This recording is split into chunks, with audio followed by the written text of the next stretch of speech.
guys, gawa tayo ng mahaldiya. So 4 packs or 4 cups of milk, liquid milk, then sugar, itong orange blossom natin, then cornstarch. So yan lang ang ingredients niya sa mahaldiya sweet for Ramadan, first day of Ramadan. So ipapakita ko kung paano gawin. Ilagay na natin yung ating milk, guys.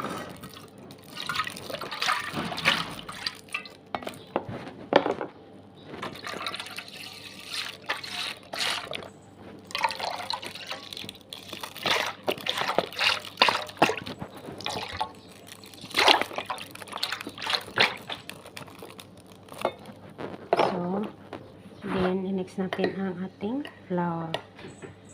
4 spoon flour. 1, 2, 3, 4. Then now, sugar. 1, 2, 3, 4, and 5. Then, ilagay na natin yung ating 1 spoon of blossoms.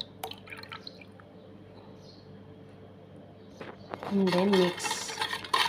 Mix lang natin, guys. Kasi, para mamin ito mga ingredients. Mix lang natin ito, guys. Mix. Mix, mix, mix. Hanggang sa matunaw yung mga sugar at saka yung flour niya. Then, hitakan na natin. Isa lang. Ito is slow fire only. Ganyan. Then, continue mix until softened. Hanggang maglapot siya. Maglapot. Malapit na siya maluto, guys. Malapit na siya maluto. Ano na siya? Mag-sticky na siya. Parang magluto lang ng maha blanca, ganun. Continue mix lang siya hanggang sa maglapot.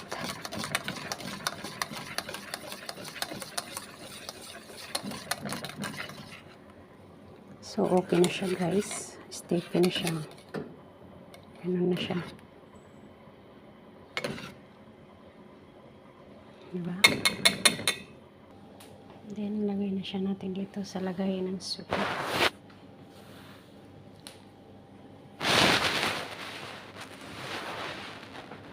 Lagay na natin, guys.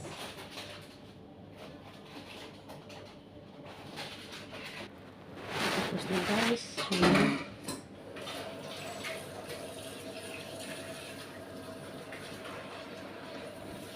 Tadaan! Tapos na siya, guys. So, ilagay na lang natin sa talaga ref, not freezer, ref.